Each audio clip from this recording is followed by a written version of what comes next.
사사기 16장 17절로 31절 말씀을 저와 여러분이 한 절씩 교독하고 마지막 절은 함께 읽겠습니다. 제가 먼저 읽습니다. 삼손이 진심을 드러내어 그에게 이르되 내 머리 위에는 삭도를 대지 아니하였나니 이는 내가 모태에서부터 하나님의 나실인이 되었습니다. 만일 내 머리가 밀리면 내 힘이 내게서 떠나고 나는 약해져서 다른 사람과 같으리라 하니라. 들릴라가 삼손이 진심을 다 알려주므로 사람을 보내어 블레셋 사람들의 방백들을 불러 이르되 삼손이 내게 진심을 알려주었으니 이제 한 번만 올라오라 하니 블레셋 방백들이 손에 은을 가지고 그 여인에게로 올라오니라. 들릴라가 삼손에게 자기 무릎을 베고 자게 하고 사람을 불러 그의 머리털 7가닥을 밀고 괴롭게 하여 본즉 그의 힘이 없어졌더라. 들릴라가 이르되 삼손이여 블레셋 사람이 당신에게 들이닥쳤느니라 하니 삼손이 잠을 깨며 이르기를 내가 전과 같이 나가서 몸을 떨치리라 하였으나 여호와께서 이미 자기를 떠나신 줄을 깨닫지 못하였더라. 블레셋 사람들이 그를 붙잡아 그의 눈을 빼고 끌고 가사에 내려가 놋줄로 매고 그에게 옥에서 맷돌을 돌리게 하였더라. 그의 머리털이 밀린 후에 다시 자라기 시작하니라. 블레셋 사람의 방백들이 이르되 우리의 신이 우리 원수 삼손을 우리 손에 넘겨주었다 하고 다 모여 그들의 신 다곤에게 큰 제사를 드리고 즐거워하고 백성들도 삼손을 보았으므로 이르되 우리의 땅을 망쳐놓고 우리의 많은 사람을 죽인 원수를 우리의 신이 우리 손에 넘겨주었다 하고 자기들의 신을 찬양하며 그들의 마음이 즐거울 때 이르되 삼손을 불러다가 우리를 위하여 제주를 부리게 하자 하고 옥에서 삼손을 불러내매 삼손이 그들을 위하여 제주를 부리니라. 그들이 삼손을 두 기둥 사이에 세웠더니 삼손이 자기 손을 붙든 소년에게 이르되 나에게 이 집을 버틴 기둥을 찾아 그것을 의지하게 하라 하니라. 그 집에는 남녀가 가득하니 블레셋 모든 방백들도 거기에 있고 지붕에 있는 남녀도 3,000명가량이라 다 삼손이 제주 부리는 것을 보더라. 삼손이 여호와께 부르짖어 이르되 주 여호와여 구하옵나니 나를 생각하옵소서. 하나님이여 구하옵나니 이번만 나를 강하게 하사 나의 두 눈을 뺀 블레셋 사람에게 원수를 단번에 갚게 하옵소서 하고 삼손이 집을 버틴 두 기둥 가운데 하나는 왼손으로 하나는 오른손으로 껴 의지하고 삼손이 이르되 블레셋 사람과 함께 죽기를 원하노라 하고 힘을 다하여 몸을 굽히매 그 집이 곧 무너져 그 안에 있는 모든 방백들과 온 백성에게 덮이니 삼손이 죽을 때에 죽인 자가 살았을 때의 죽인 자보다 더욱 많았더라. 함께 하겠습니다. 그의 형제와 아버지의 온 집이 다 내려가서 그의 시체를 가지고 올라가서 소라와 에스다올 사이 그의 아버지 마노아의 장지에 장사하니라. 삼손이 이스라엘의 사사로 20년 동안 지냈더라. 아멘. 지난주 말씀 정리하겠습니다. 삼손은 들릴라에게 속아서 블레셋 사람들에게 잡힙니다. 그런데 삼손은 단 한 번의 실수로 이렇게 된 게 아니고요. 이것이 삼손의 실력이었습니다. 삼손이 가지고 있지 않았던, 그러나 우리가 하나님 나라 가기까지 하나님의 자녀로서 사명을 감당하기 위해 가지고 있어야 되는 실력은 두 가지입니다. 첫 번째는 상황을 해석하는 실력입니다. 들릴라가 삼손에게 힘의 근원을 묻는 것은 단순한 호기심 때문이 아니었습니다. 블레셋 방백들이 약속한 엄청난 포상금 때문이었습니다. 삼손과 들릴라 사이에 옥신각신하는 것은 단순히 연인 사이의 사랑 싸움이 아니었죠. 이스라엘의 사사인 삼손과 블레셋 방백들의 싸움이고 또한 작은 태양과 밤의 여인 간의 싸움이며 또한 빛과 어둠 간의 치열한 사투였다라고 하는 겁니다. 두 번째로 가지고 있어야 되는 실력은 결과를 예측하는 실력입니다. 삼손은 힘의 근원에 대해서 이야기를 해주면 내가 편해지겠거니 라고 예측을 했습니다만 결과는 완전히 반대였습니다. 삼손이 결과를 정확하게 예측했다면 그는 다른 선택을 했을 겁니다. 우리도 바르게 결과를 예측하는 것이 중요합니다. 이것을 위해서는 늘 주님께 나아가 물어보는 수밖에 없다라고 지난주에 말씀을 나눴죠. 오늘 말씀을 나누도록 하겠습니다. 삼손이 들릴라에게 말합니다. 나는 태어나면서부터 머리를 잘라본 적이 없어. 힘이 머리에서 나오거든. 그래서 머리를 자르고 밀면 내 힘이 사라지게 되어 다른 사람들과 똑같을 것이요. 들릴라가 방백들에게 사람을 보내어 이야기를 합니다. 이번에는 진짜입니다. 한 번만 더 올라오십시오. 들릴라는 삼손이 자신의 무릎을 베고 잠들게끔 합니다. 잠들었을 때 사람에게 시켜서 순식간에 그의 머리를 7가닥으로 따온 머리를 자르고 밀어버립니다. 그리고 삼손에게 소리칩니다. 블레셋 사람들이 잡으러 왔습니다. 빨리 일어나 보라고. 그런데 삼손은 떨쳐 일어날 수가 없었습니다. 그는 블레셋 사람들에게 잡히고 눈은 빠지게 되고 또한 가사의 옥에서 맷돌을 돌리게 됩니다. 가사의 옥에 있을 때 삼손의 머리가 조금씩 다시 자라나기 시작합니다. 블레셋 사람들은 자신들이 섬기고 있는 다곤 신이 자신들의 원수 삼손을 잡을 수 있는 지혜와 힘을 주었다고 하면서 다곤 신전에 모여서 수많은 사람들이 큰 제사를 엽니다. 그리고 흥이 올랐을 때 우리 삼손을 좀 불러다가 재미를 봅시다 하고 삼손을 신전 가운데 두고 그를 조롱하기 시작합니다. 삼손이 자신의 손을 잡고 있는 아이에게 이렇게 얘기를 합니다. 기둥에 내 손이 닿게 좀 해줄래? 내가 몸이 좀 곤하다, 기대하겠다. 아이가 보기에도 그의 모습이 처량해 보였던지 아이가 그의 말에 따라서 그의 손을 기둥에 닿게 합니다. 삼손은 왼팔과 오른팔에 기둥을 싸고 힘을 주기 시작합니다. 그리고 주님께 기도하죠. 이번 한 번만 저에게 힘을 주십시오. 그로 인해서 기둥이 무너지고 또 그로 인하여서 다곤 신전이 무너지면서 그 안에 있었던 수많은 사람들과 블레셋의 방백들이 죽습니다. 물론 삼손도 여기에서 숨을 거둡니다. 성경은 이렇게 얘기를 합니다. 삼손이 살았을 때 죽인 블레셋 사람보다 죽을 때에 죽인 블레셋 사람들의 숫자가 더 많았다. 삼손의 형제들이 삼손의 시체를 가지고 올라와서 그를 아버지의 장지에 두었다라고 하는 것으로 삼손에 대한 이야기가 마무리됩니다. 여러분, 저희가 몇 주 동안 삼손에 대한 이야기를 나눴는데요. 그의 삶은 한 글자와 큰 관련이 있습니다. 3주 전에 저희는 왜라고 하는 글자에 대해서 나눴습니다. 왜라고 물어봐야 되는 순간에 삼손은 주님께 나가 묻지 않았습니다. 그랬을 때 계속해서 내려가다가 결국은 추락해버리고 말았습니다. 하나님의 사람들이 사는 방법은 왜라고 하는 것을 자꾸만 물어보는 겁니다. 왜냐고 묻는 것이 살 길이죠. 2주 전에는 저희가 틈이라고 하는 글자에 대해서 나눴습니다.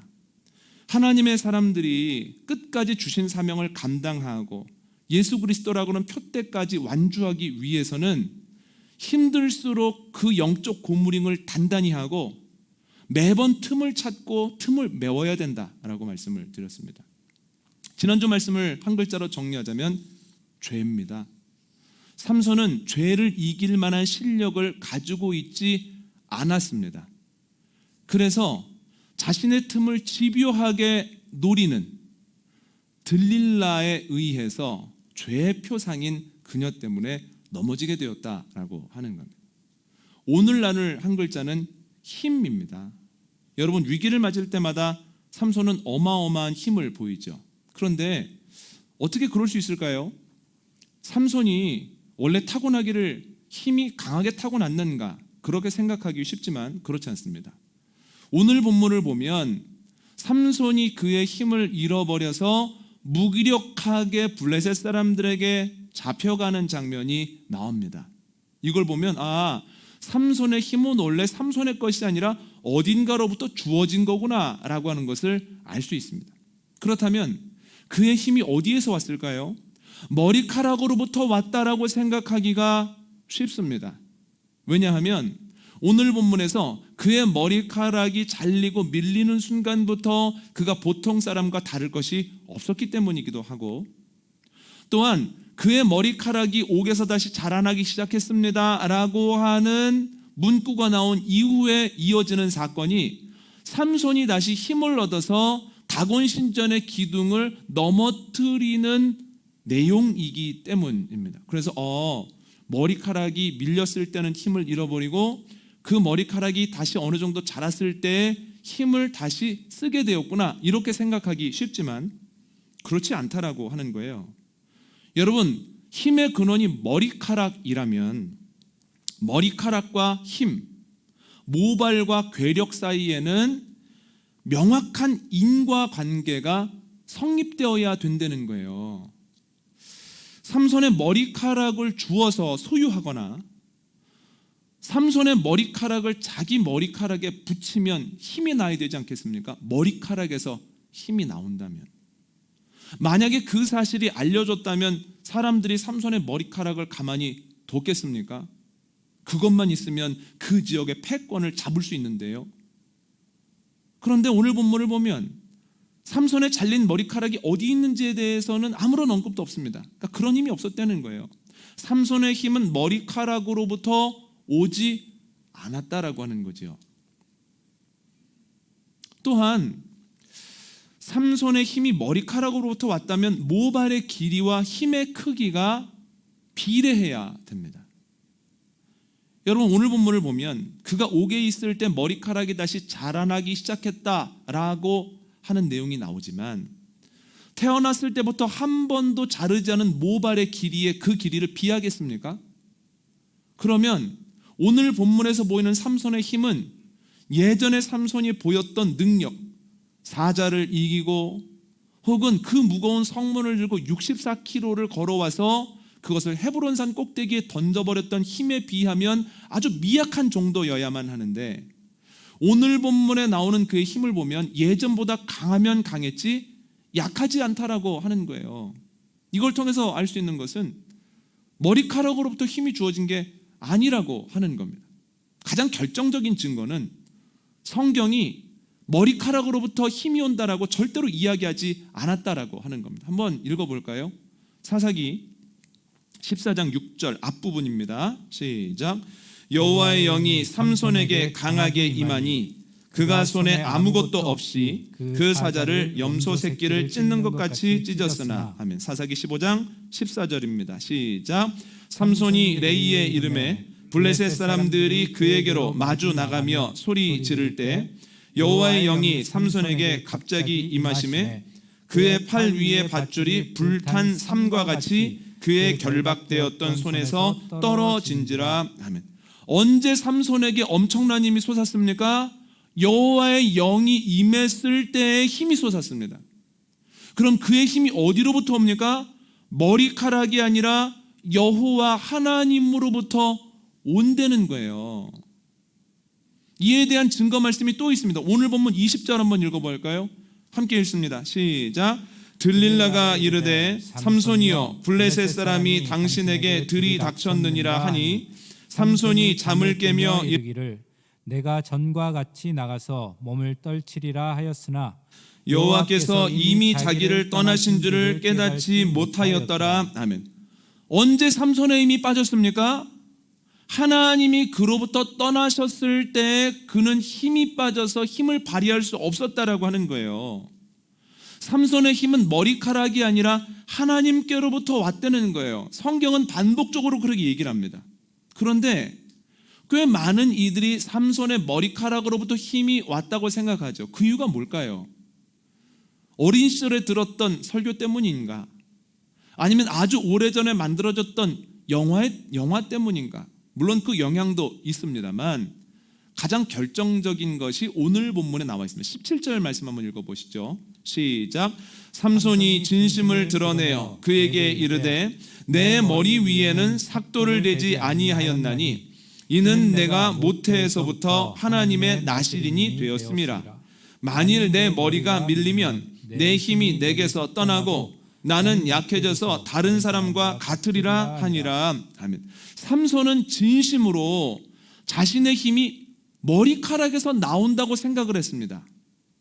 그의 착각이 우리의 생각에 영향을 준 거예요. 그 말을 듣고 삼손의 힘은 머리카락에서 나오나 봐, 이렇게 생각하게 된 거죠.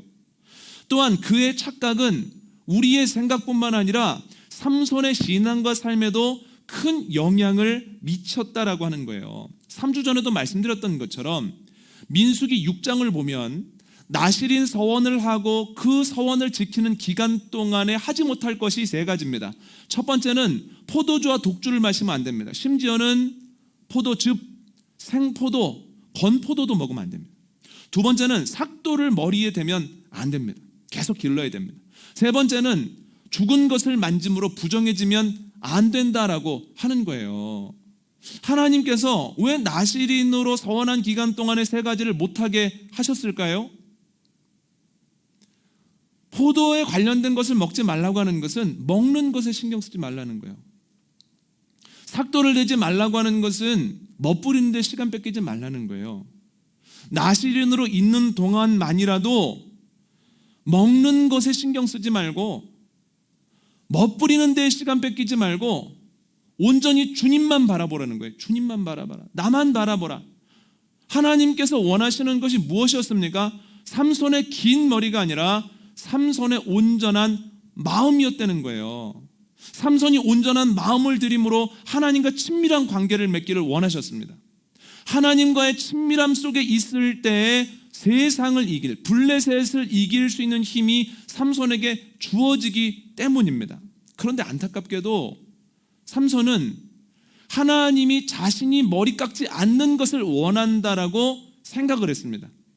하나님과 친밀함을 갖는 데에는 요만큼도 관심이 없었다는 거예요. 그래서 하나님에 대해서는 너무너무 경시하면서 머리카락 깎지 않는 규칙에만 그의 온 마음을 다했다라고 하는 거죠. 이게 얼마나 안타깝고 이상한 일입니까? 여러분, 긴 머리카락은 하나님께 온 마음을 다하는 가운데에서 자연스럽게 보여지게 되어지는 현상 중 하나일 뿐 하나님이 원하시는 바는 아니죠. 제가 개척을 하려고 할 때 요즘 개척 안 돼 라고 하는 말과 함께 가장 많이 들은 말은 그래도 그럴듯한 건물이 있으면 승산이 있어 라고 하는 말입니다. 참 부끄럽습니다만 왜 이런 이야기가 있을까요? 힘이 건물에서 나온다라고 생각하기 때문이에요. 어떤 목회자도 노골적으로 여러분 건물에서 힘이 나옵니다. 우리 무엇보다 빨리 건물을 소유해야 됩니다 라고 설교하는 이 없습니다. 교우분들 중에도 목사님 우리가 급한 게 뭡니까? 건물 아닙니까? 목숨 걸고 건물부터 사야 되지 않겠습니까? 라고 말하는 이는 없습니다만, 그러나 어떤 일을 결정하고 어떤 일을 시작할 때의 모습을 보면 저분이 생각하는 힘은 건물로부터 오는구나 라고 여겨질 때가 적지 않습니다. 목회자들이 개척할 때, 목회를 시작할 때 정말로 하나님이 나를 목회자로 부르셨는가? 부르셨다면 왜 부르셨는가? 내가 어디를 가서 뭘 하기를 원하실까? 라고 하는 것을 고민하고 또 고민하고 묻는 가운데에서 결정을 해야 되는데, 개척을 하려고 하다 보면 가장 마음에 걸리는 것은 어디에서 목회해야 될까? 어떻게 공간을 마련해야 될까? 내가 개척하는 곳이 그곳에 있는 사람들과 맞을까? 이 고민을 할 때가 참 많습니다. 저도 예외가 아니었기 때문에 부끄러운 마음이지만 이 말씀을 드릴 수밖에 없습니다. 작은 교회의 경우에는 어떻게 하면 우리 교회가 중형교회 못지않은 번듯한 공간 가질 수 있을까? 이거 고민하죠. 중형교회의 경우에는 옆에 대형교회 때문에 교회가 너무너무 어렵다 이런 말들을 서슴없이 하는 경우가 있습니다. 그런데 여러분, 세상을 이길 힘이 어디에서 올까요? 건물에서 올까요? 그렇지 않습니다. 여호와 하나님으로부터 옵니다. 여러분, 이 사실을 분명히 기억해야 될 뿐만 아니라 하나님이 아닌 다른 것으로부터 힘이 와라고 하는 생각이 나를 공격하려고 할 때 무 자르듯이 잘라버려야 됩니다. 아니, 세상을 이길 힘은 건물로부터 오는 것이 아니라 여호와 하나님으로부터 와. 여호와 하나님과 친밀할 때 내가 사자와 같은 세상을 이기고 블레셋과 같은 그리고 들릴라와 같은 세상에 속지 않을 수 있어 라고 하는 분명한 고백을 가지고 나아갈 때 정말로 힘을 얻을 수 있다라고 하는 거죠. 여러분, 우리가 힘써야 되는 것 여호와 하나님 안에 있는 겁니다. 여호와 하나님과 친밀함을 얻는 겁니다. 여호와 하나님이면 이길 수 있기 때문이에요. 부끄러운 것은 번듯한 건물이 있으면 승산이 있어라고 하는 말에는 사람과 예산이 힘이야 라고 하는 생각도 포함이 되어 있다라고 하는 거예요. 여러분, 여기에 신경을 쓰다 보면 끊임없이 어떻게 하면 사람을 늘릴 수 있을까? 어떻게 하면 예산이 늘어날 수 있을까? 성공과 실패를 사람과 예산에 맞출 때가 많다라고 하는 거예요. 물론 건물이 있고 프로그램이 있으면 사람은 늘어날 수 있겠죠. 그러나 거기에서 세상을 이길 힘이 나오겠습니까? 그 말씀을 먹고 삶의 자리에서 빛과 소금의 역할을 감당할 수 있겠는지요? 여러분, 세상을 이길 힘이 하나님께로부터 온다라고 하는 것을 기억하고 하나님과의 친밀함에 온 힘을 다하는 저와 여러분 되시기를 원합니다. 여러분, 제가 이 말씀을 드리냐면 오늘 본문에서 삼손이 신전 중앙에서 사람들의 조롱을 받는 모습이 지금의 교회들이 세상 사람들에게 야유받는 모습과 그리 다르게 보이지 않기 때문이에요. 이럴수록 우리가 교회에 대한 조롱에 참여하는 것이 아니라 그렇다면 힘을 잃어버린 삼손이 되어버린 교회가 어떻게 하면 세상을 이길 힘을 다시 얻을 수 있을까를 고민하고 다시 그것을 위해 힘써야 된다는 거예요. 그러므로 지금 우리가 해야 될 것은 여호와 하나님과의 친밀함을 위해서 힘써야 된다는 거예요. 친밀할 때 힘을 얻습니다. 그런데 친밀하다고 하는 것은 구체적으로 어떤 행동으로 나타날까요? 신앙의 선배들이 무엇을 했을 때 세상을 이길 힘을 얻었는지를 보면 우리가 친밀함을 위해서 뭘 해야 되는지, 지금 내가 주님과 친밀한 상태인지 그렇지 않은지를 알 수 있다라고 하는 거예요. 그래서 오늘은 친밀함의 구체적인 두 가지 모습에 대해서 생각을 해보려고 하는데요. 재미있는 것은 삼손에 대한 이야기를 보면 주님과의 친밀함을 나타내는 이 두 가지가 아예 없거나 있기는 한데 드물거나 그 모습마저도 건강하지 않다는 거예요. 친밀함의 첫 번째는 말씀입니다. 열왕기상 19장 말씀 읽어볼까요? 4절과 8절 읽습니다. 시작. 자기 자신은 광야로 들어가 하루길쯤 가서 한 로뎀나무 아래에 앉아서 자기가 죽기를 원하여 이르되 여호와여 넉넉하오니 지금 내 생명을 거두시옵소서. 나는 내 조상들보다 낫지 못하니이다 하고 로뎀나무 아래에 누워 자더니 천사가 그를 어루만지며 그에게 이르되 일어나서 먹으라 하는지라. 본즉 머리맡에 숯불에 구운 떡과 한 병 물이 있더라. 이에 먹고 마시고 다시 누웠더니 여호와의 천사가 또다시 와서 어루만지며 이르되 일어나 먹으라. 내가 갈 길을 다 가지 못할까 하노라 하는지라. 이에 일어나 먹고 마시고 그 음식물의 힘을 의지하여 40주 40야를 가서 하나님의 산 호렙에 이르니라. 아멘. 하나님의 사람 엘리야가 아합과 이세벨을 대신하는 이방 선지자 850명과 대결을 합니다. 압도적으로 승리합니다. 확실히 이기죠. 엘리야는 그 모습을 구경하고 있던 이스라엘 백성들과 함께 이방 선지자들을 모두 죽입니다. 죽이고 난 이후에 엘리야의 마음속엔 기대감이 있었습니다. 이제는 이세벨의 기세가 꺾이겠지. 이제는 이스라엘이 하나님께로 돌아오겠지. 그런데 이세벨의 살기가 더 등등해졌습니다. 완악한 사람들의 특징은 돌이켜야 될 때 더 화를 내고 더 가버린다는 거예요. 그런데 그 모습을 보고 엘리야의 기가 질려버렸습니다. 탈진해서 로뎀나무 아래 걸터 앉아서 죽기를 구합니다. 그때 하나님께서 하나님의 천사를 그에게 보내시고 아침과 저녁으로 숯불에 구운 떡과 물 한 병씩을 주십니다. 그리고 어루만지고 얘기하는 거예요. 일어나서 먹어라. 일어나서 마셔라. 엘리야가 할 수 있는 것이 없어서 그냥 주신 떡과 물을 먹고 마십니다. 그리고 또 누워서 잡니다. 떡과 물을 또 마시고 또 쉽니다. 참 놀라운 건 언제부터인지는 알 수 없지만 엘리야 안에 회복이 일어나더라는 거예요. 분명히 탈진했었는데 힘이 다시 나서 로뎀나무 아래로부터 나오고 멈춰있던 이가 걷기 시작하고 그냥 걷다가 포기한 것이 아니라 결국은 40주야를 걸어서 여호와의 산 호렙에 도착하더라는 거예요. 여러분, 그가 여호와의 산 호렙에 도착할 수 있었던 그 힘이 어디에서부터 왔습니까? 8절 말씀을 보면 음식물의 힘에 의지하여라고 하는 단어가 나옵니다. 하나님께서 주시는 그 숯불에 구운 떡과 물 한 병씩을 매 끼니마다 먹을 때에 그에게 충분한 힘이 있어 여호와의 산 호렙까지 걸어갈 수 있었다라고 하는 거예요. 그러면 하나님께서 주신 그 숯불에 구운 떡과 물이 무엇을 의미할까요? 예, 하나님의 말씀입니다. 하나님의 말씀을 읽으면 특별해 보이지 않는, 그냥 늘 평범하게 보이는 그 말씀을 읽으면 나도 알지 못하는 사이에 언제부터인가 내게 힘이 되어지고 그 힘을 가지고 맡겨진 사명 끝까지 감당하고 가야 되는 곳까지 완주할 수 있더라라고 하는 것이 열왕기상 19장이 우리에게 주시는 말씀이에요. 여러분, 삼손을 보십시오. 사사로 20년 동안이나 있었는데 영적인 지도자임에도 불구하고 변변히 하나님의 말씀을 양식 삼은 적이 단 한 번도 없습니다. 하나님의 말씀이 꿀송이처럼 달다한 적이 한 번도 없습니다.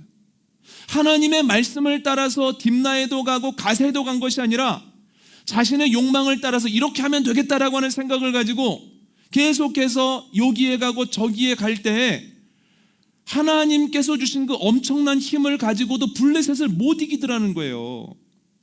하나님께서 주신 말씀을 먹지 않으면 두 가지 중에 하나의 현상이 나타나는데, 첫 번째는 힘이 아예 없거나 두 번째는 하나님께서 주신 그 엄청난 자원을 가지고도 세상을 못 넘어섭니다. 왜냐하면 잘못 사용하거든요. 이기지 못할 뿐만 아니라 그것 가지고 죄를 짓거든요. 하나님의 사람들에게 자리를 주시고 지혜를 주시고 경험을 주시고 사람을 주시고 물질을 주시는데 하나님의 말씀을 양식 삼지 않을 때 그 모든 것을 가지고도 세상 못 이깁니다. 그냥 세상의 흐름에 따르든지 그것 가지고 죄를 짓는다라고 하는 거예요. 그래서 우리가 먹어야 되는 건 말씀입니다. 여러분, 숯불에 구운 것과 같은 떡과 그 물 한 병과 같이 아무 특별하게 보이지 않는 것들을 매일 아침 저녁으로 먹고 마실 때 우리에게 세상을 이길 힘이 주어진다는 거예요. 여러분, 코로나로 인해서 예전과는 다른 모습으로 신앙생활을 할 수밖에는 없습니다. 어른들에게 여쭤보면 가장 서운한 것이 와서 예배하고, 두 번째는 예배 끝나고 식사하면서 얘기 나누면 참 좋겠는데 저희가 함께 모여 식사 나누지 못한 지도 이미 오늘로 1년 6개월째입니다.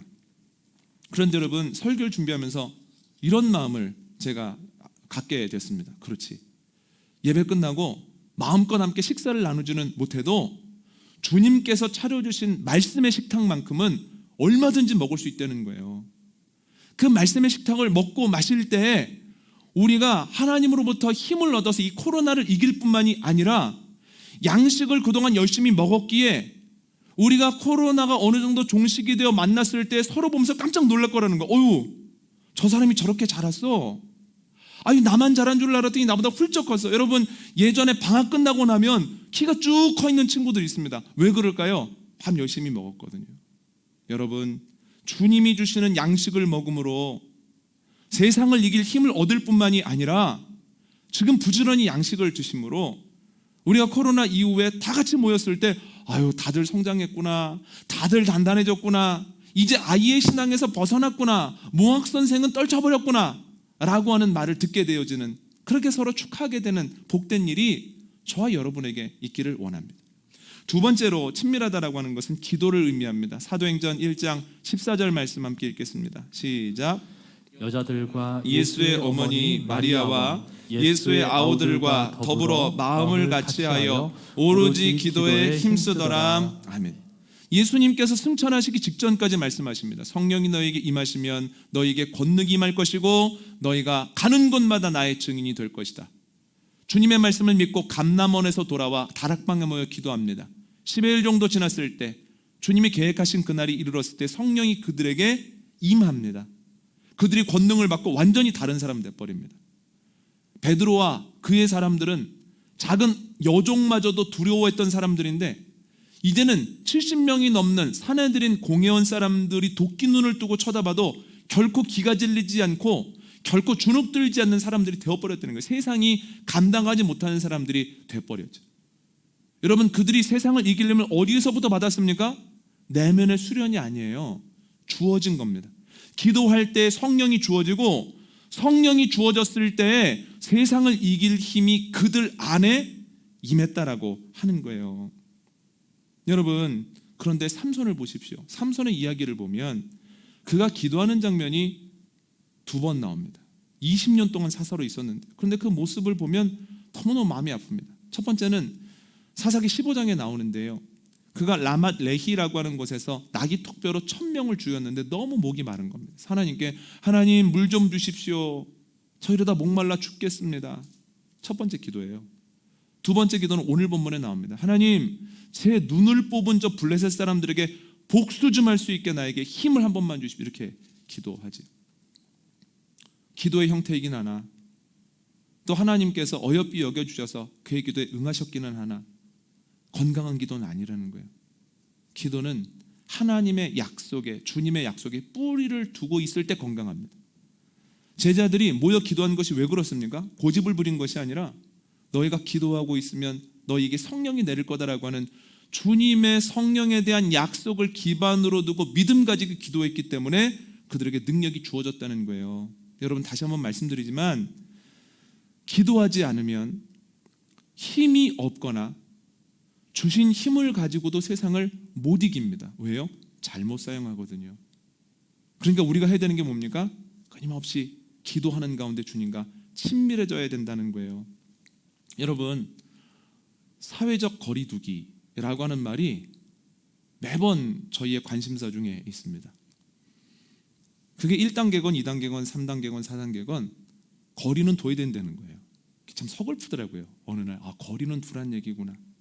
서로가 서로에게 위해를 가할 수 있다는 얘기니까 거리는 두란 얘기네. 참 서글프다. 그런데 이 코로나 상황에서도 하나님과 나 사이의 거리는 누구도 막지 못합니다. 이럴 때일수록 더 주님께 나아가야 됩니다.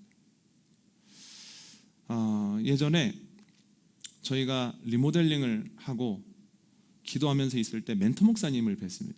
그 멘토 목사님이 그런 얘기를 하시는 거예요. 이 목사, 교회에서 하는 행사 중에 가장 돈이 많이 들어가고 힘든 행사가 뭔지 알아? 제일 길면서 모르겠는데, 그랬더니 교회 리모델링하고 건축이야. 수련회는 며칠이면 끝나지만 이거는 짧으면 3달, 길면 1년도 가. 그러시면서 하시는 말씀이, 이렇게 많은 돈과 열정을 가지고 교회 행사를 했는데 그 과정 속에서 하나님 못 만나고 하나님에 대한 믿음이 자라나지 않는다면 이게 얼마나 아까워. 언제 지어지나, 얼마나 예쁘게 할까, 이게 아니라 이 리모델링 과정을 통해서 하나님이 어떤 분인지를 전 교인들이 보고 기뻐 춤출 수 있었으면 좋겠다. 제가 무릎을 딱 쳤습니다. 그렇구나. 저분의 초점은 하나님한테 있구나. 하나님이 어떤 분인지. 제가 이 말씀을 드리냐면, 여러분, 코로나 때문에 얼마나 고생 많으십니까? 이 고생을 하고 나중에 시간이 됐을 때 예전으로 돌아왔어 라고 한다면 이게 얼마나 아까운 일입니까? 힘든 일을 겪고 만났을 때 힘은 들었지만 우리가 이 기간 동안에 말씀과 기도에 집중했기에 우리가 이만큼 자라나고 이만큼 단단해지고 이만큼 거룩함으로 나아갔구나 라고 하는 고백이 있어야만 이 코로나를 2년 정도 겪은 이 고통이 아깝지 않을 것 아닙니까? 여러분, 이때 낙심하지 않고 오히려 더 기도의 자리로 나아가는 저와 여러분 되시기를 원합니다. 기억하십시오. 세상을 이길 힘은 하나님께로부터, 주님과의 친밀함으로부터 옵니다. 오늘 말씀 정리하도록 하겠습니다. 삼손은 자신의 힘이 머리카락에서 나온다고 생각을 했습니다. 그래서 머리에 삭도를 대지 않는 것만 신경을 썼으나 삼손의 힘은 머리카락이 아닌 여호와 하나님께로부터 왔습니다. 그는 여호와의 친밀함을 위해서 힘을 썼어야 했습니다.